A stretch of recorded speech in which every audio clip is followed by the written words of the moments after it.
Do we actually think Steen is ready to take over as general manager of the St. Louis Blues? Let's talk about it. Hi, I'm Robert Thomas, and this is Locked On Blues. You're Locked On Blues, your daily podcast on the St. Louis Blues. Part of the Locked On Podcast Network, your team every day. And welcome back to Locked On Blues. I'm your host, Haley Taylor Simon, talking to you all things about our St. Louis Blues here on the Locked On Podcast Network, your team every day. On today's episode of LOB, I want to talk to you about if we think Steen is ready to take over as general manager of the St. Louis Blues. I also want to talk about the draft and the biggest what ifs. And this is very broad, but I do feel as if it is important to touch on. And of course, tonight is game one of those Stanley Cup finals. And I have an interesting rooting interest in one team because of a few players. I'm sure you can guess who. So, with all that being said, let's dive into things. It's no surprise that any transition is going to be really weird for us to see, especially because we've had Dougie A for 15 years as the general manager of the Blues. So obviously anybody who came in and was going to be taking over that position, we would all be like, "Whoa, this is odd." And like that's normal. But this is where I get a little bit conflicted. You see, I trust Doug Armstrong like tremendously. Whatever he's done usually benefits the Blues so drastically. We think about the double offer sheets with Edmonton, right? But it's beyond that. It's how he is even drafting. And I just have a little bit of concern. I am sorry, I'm going to say it, with the fact that Steen is going to be a first-time GM. Um, you know, it's interesting, right? Because my biggest question and the thing that I wish I knew is who is going to have a vast majority at the draft? Is it going to be Doug or is it going to be Steiner? Because technically, Doug's term doesn't end until July 1st. So we have less than a month of it being Doug Armstrong as GM. He would still be the president of hockey operations, yes. But in that GM role, it's going to officially be Steiner come July 1st. That is why, in my opinion, again, I'm conflicted, right? Because a part of me is like, you know what? Let Steiner let him go for it, right? But at the same time, I trust Doug and his expertise, right? And I think that's where it becomes a little bit difficult for us as fans, um, because we're so used to something. And when we're so used to something, anybody who obviously, as I stated, coming in, we were gonna probably question it. I just question it more so just because he's never been in a position like this. And I know that there are a lot of former hockey players that are now in those positions where they're, stepping up either as GM or a lot of front office. And I think it's great. I think it's great that the guys are able to, take on another aspect of the game that they love. And obviously it's out of love. Like nobody would be in that kind of position if they didn't love the game. But it does make me apprehensive. I think Doug set up Steiner in the best way possible. I don't think this team is going to regress, right? I think there's a lot of good talent. And again, I know Canada lost in the bronze medal game, kind of embarrassing to be honest. But there are a lot of talented guys like a Dylan Holloway, like a Jimmy Snuggerud, um, and obviously, you know, and Adam Yurchek. I talk about him all the time. So I'm like, yeah, obviously. But there's a lot of talent that's either on this team now or coming up. And I think that's something to keep in mind that next season, it's not like Steiner's going to be in the situation where he's completely rebuilding. I don't even think the Blues need to rebuild. It's more of like a retooling in some areas. I think that's the best way to go about it. I think, too, a lot of us might have expectations of something big happening this offseason. I don't think so. I think that the Blues might make some moves on trade. Well, they could make a trade for the draft, right? But if they don't do anything then, then I don't think they're going to do anything this offseason. I think it's going to be a relatively boring offseason. And that's okay. That's actually a good situation for Steiner to be in because, again, it's not like the Blues need to go out there and acquire, I mean, it would be great to get some more star players, but then money is somewhat of an issue. And they gave Bushi that contract. So, again, not the best. I could go, that was a really bad contract, by the way. I just wanted to put that out there. That was a really bad contract. If you think about it too, and Steiner has a lot of support, right? Whether it's Doug, whether it's Tim Taylor. I mean, there's so many people that are going to be there to be able to help him. And I think that's something that's going to be really beneficial too. Because with this transition and this, takeover, so to say, it's not like he's going to be thrown into the wolves' den. But at the same time, he's going to have to prove himself as well. And I feel confident. I do. I feel like they set him up for success. This transition thing, honestly, when I first heard it, I was like, this is kind of weird.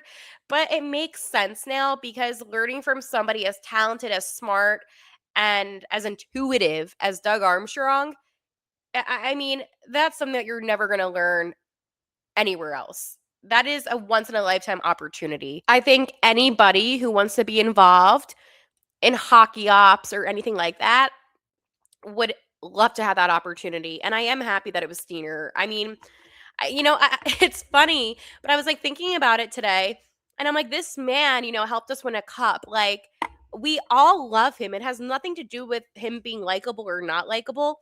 It's just weird to see somebody else in a position that was taken for so long by somebody who's so wicked talented and smart. And I will always praise Doug Armstrong. I mean, yes, he's still going to be involved, right? But it's going to be in a different aspect. And that's something that, we're going to have to get used to. And that's fine. I mean, I'm glad that Doug is still going to be involved with the team as president. And I think that having him in that position will make everything so much easier. But at the same time, it allows Steiner to have that comfort in knowing that he's going to have somebody that's going to be able to guide him and put him in the right direction. Because it's hard to trust people these days, right? And in an industry like business, because that's what this is, besides it being hockey, it's business. People are snakes, okay? And the brotherhood that the Blues have, it truly is something that you can tell. Like, it goes beyond the current guys. It goes to the alumni. It goes to the the staff. I mean, it really is something special. And I'm sure a lot of organizations are like that, right? But again, when you're protecting somebody, in this case, Steiner, instead of just throwing him in, you're setting an example of what you want to do when you want somebody else to succeed. Because a lot of people are salty and they don't want to see others succeed after them. They just want to be like, you know what? I was the best to ever do it. Bleep anybody else. And they don't care about, the result of that. So this is at least healthy. Like, this is very, very healthy.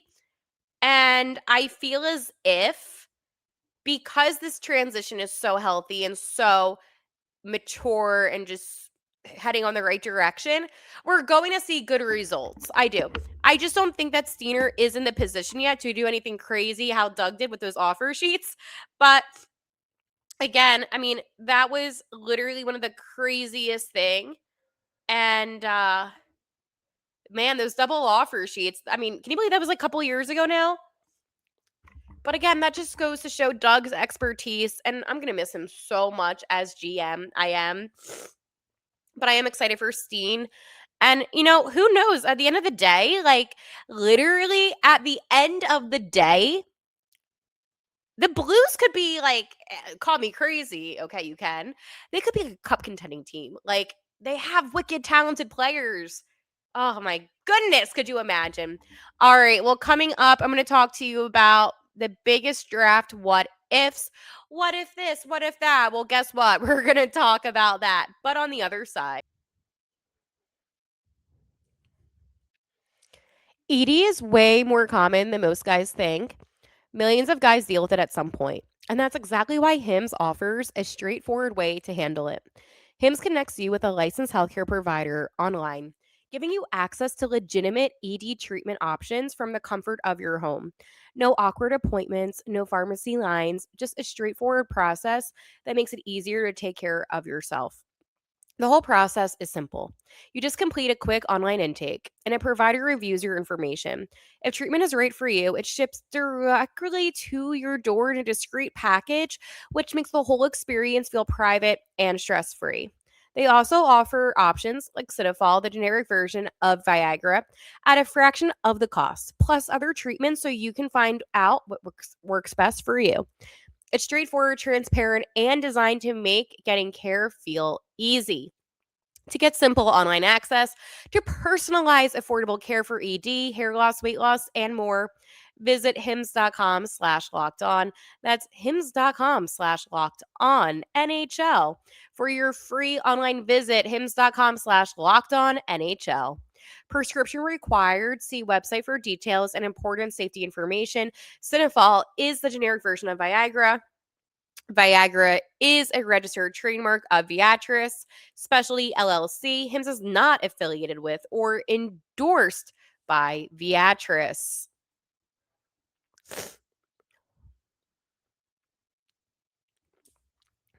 There's nothing like playoff hockey live. The intensity, the crowd, it's just different when you're in the building. And playoffs are some of the best moments in sports. And being there in person is something every fan should experience. Game Time makes getting it incredibly easy to find tickets for those high demand playoff games in just a few taps. And with the Game Time guarantee, you know you're getting 100% authentic tickets delivered on time and with your money back guarantee. I'm looking at tickets right now because I'm on the Game Time app, and it's so easy. You just put in like the city that you want. So let's go say for fun, I want to go to Las Vegas to see the VGK. And oh, they have a lot of good concerts actually. They have music too, which is really cool. One of my favorites, Millennium. They do have the Golden Knights tickets. And you know what? I know what you're thinking. Hale, it's a little expensive, okay? For game 3, again, everything is included. You can get a ticket for $882. And I know what you're thinking. That's a lot of money. Okay. But still, this is the best value that you're going to find. So take the guesswork out of buying tickets with Game Time. Download the Game Time app, create an account, and use code LOCKED ON for $20 off your first purchase. Terms apply. Again, create an account and redeem code LOCKED ON, LOCKEDON, for $20 off. Download the Game Time app today. Last minute tickets, lowest price guaranteed. I want to let you know about the Everydayer Club.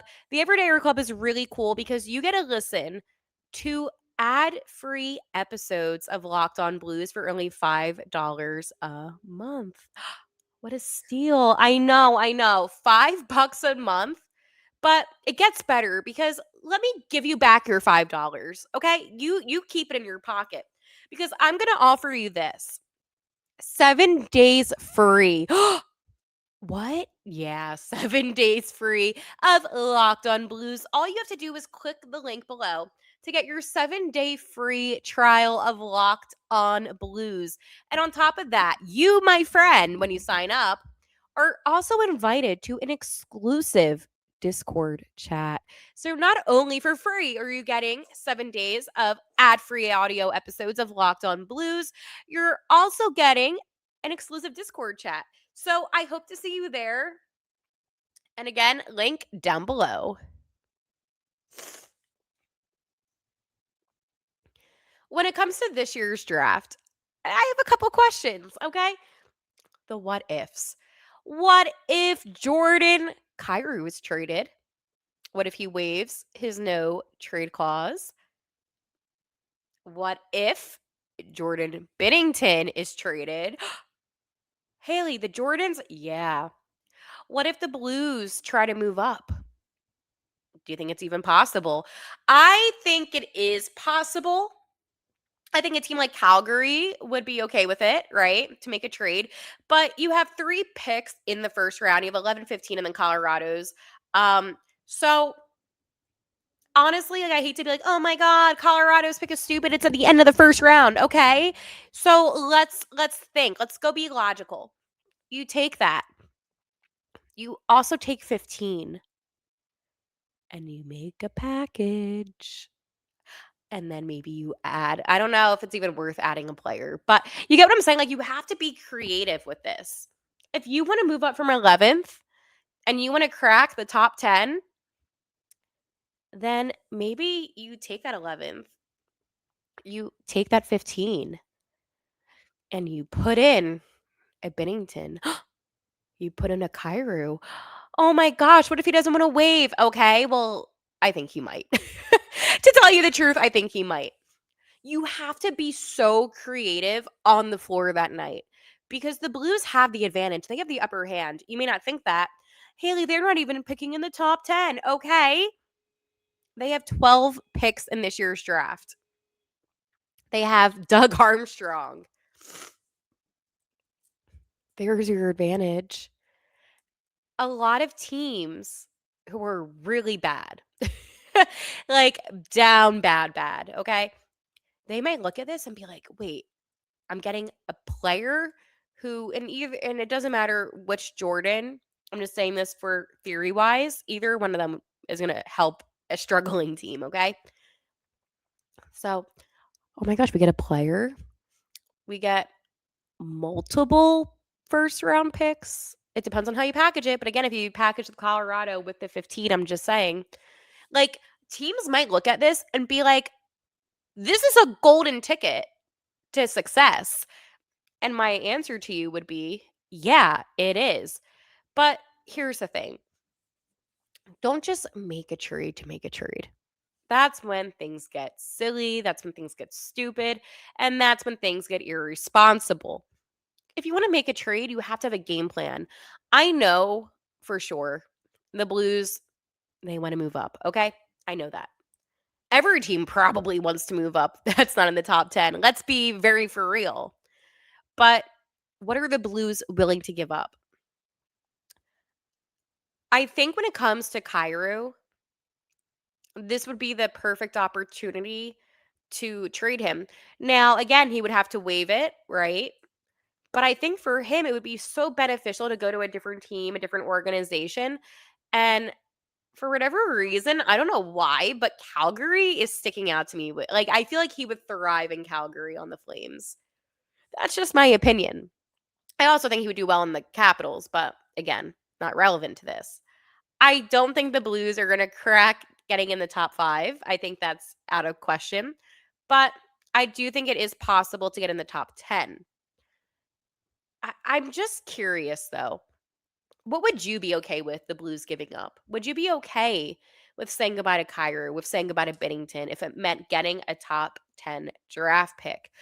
Or do you feel like that's not worth it? Like they could get something more out of them? Because I could see both sides. I could see the side where it's like, you know what, Hale? I think the Blues could get a lot more out of Jordan Kyrou than a top 10 draft pick. Or you might say the same thing about Jordan Bennington. I mean, Benner was on a bender yesterday on Instagram posting a bunch of pictures, and all the comments were of people on different teams being like, come to our team, come to our team. Like, I really don't think he's going to stay in St. Louis. And like, I thought about it. Today is June 2nd. Like 1 month from now, they could both be gone. You know what I mean? It's so crazy to think about, but it is a real possibility. And I think it's important for us to talk about it, be transparent with each other, because at the end of the day, if we lose Bennington, we lost the reason why we won the cup, right? He's an icon, he's a legend, he's the GOAT. I will always defend Jay Benner. And if we lose Kyrou, we're losing somebody that, despite what people said, not including last season, gave it his all. And he's so talented. He's a wicked talented player. I just don't think it's working out here in the 314 for him. And it's sad to say because I really wanted it to, man. Oh, man, it sucks. All right, coming up, we have the Stanley Cup Finals tonight, and it's relevant to us because there's a couple guys that I have my eye on. And we're going to talk about that. That was so creepy the way I said it. I have my eye on. Like, the way that I have it in my like script for today's show, I didn't think it actually sounded like creepy, and then I'm like, wait. Oh my goodness. That yeah. We took the L. All right, I'll talk to you about that right after this.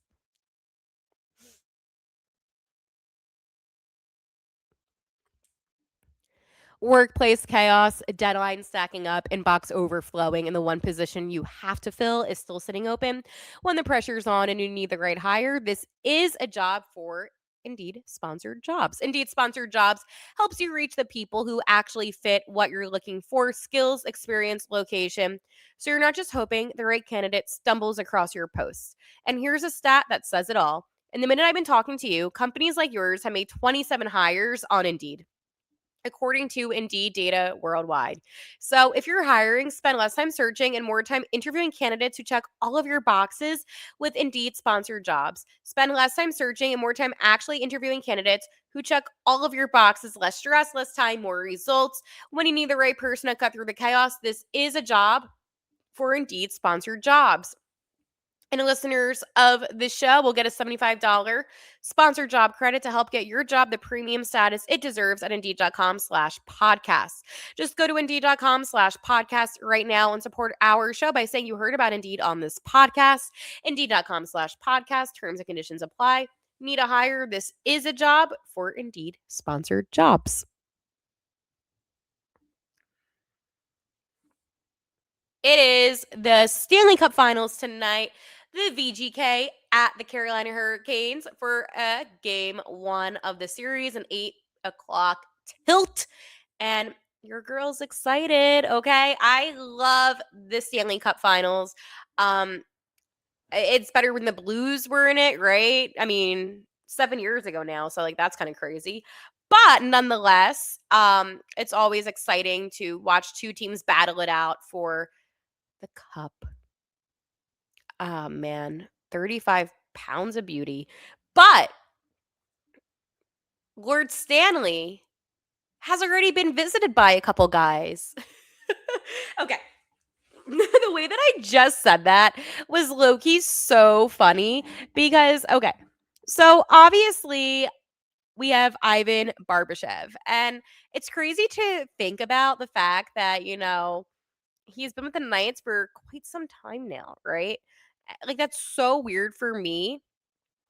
But for Ivan Barbashev, honestly, he's one of those players where he could literally win the cup for like the third time, which is so bizarre. Obviously, with the Blues and then the Knights before. So I believe it was with the Knights before. Yeah.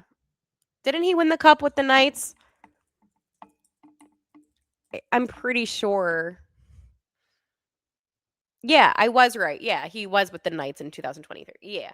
And then we have another guy who I love, who a lot of people don't love, but that's okay because I still like him. And I don't care what you have to say, who has not won a cup before because he wasn't on the Knights then. But it is my guy, Sodder, Brandon Sod.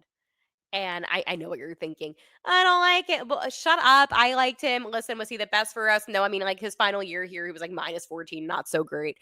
But he has an opportunity to win his first cup. It's so crazy about Ivan, though. Like the fact that he could win his third cup, like that's crazy. That's mad. But that is why I am rooting for the Vegas Golden Knights. We may not see eye to eye on that because I know what you're thinking, Haley. All year you just complain about Mark Stone. Yeah, because he's a talented player and it's insane um, what he's able to do on the ice, okay? Like, I'm sorry, I'm a hater because he's that good, okay? But I asked you on Twitter at Locked On Blues, which you should check. Again, that is the only Twitter account for the podcast. But I asked you, let's go see. It's a cute picture of my cat. I said, who do you want to win the cup? 85% of you say The Canes. Well, 15% of you say the Knights. So I get it. The Golden Knights are literally the most unlikable team in the NHL. One of the most. I don't think a lot of people like the Leafs, honestly, and I don't blame them. But with the Knights, like I get why people don't like them. I do. I'm not like naive. I'm not stupid. They're this 9-year-old franchise who's now going to the Cup Finals for the third time. Like I get why people don't. But you have to admit, like, it is, like, insane because I didn't see this happening because the Pacific sucked this year. Like, it was such bad hockey. You win 39 games, and then boom, here you are in the Stanley Cup Finals. Like, I'm not surprised about the Canes, but the Golden Knights, that surprised me. So what do I think's going to happen? I think this series is going to go to 7. I do. I think it's going to be the Canes. It could also go to 6. So I'll have Canes 6 slash, I know, 6, 7. Okay, I'm too old for that. But I do think it's going to be the Canes. However, and this is if it is the Knights, it would be a sweep. So we'll see. All right, I will talk to you tomorrow. And like always, let's go Blues.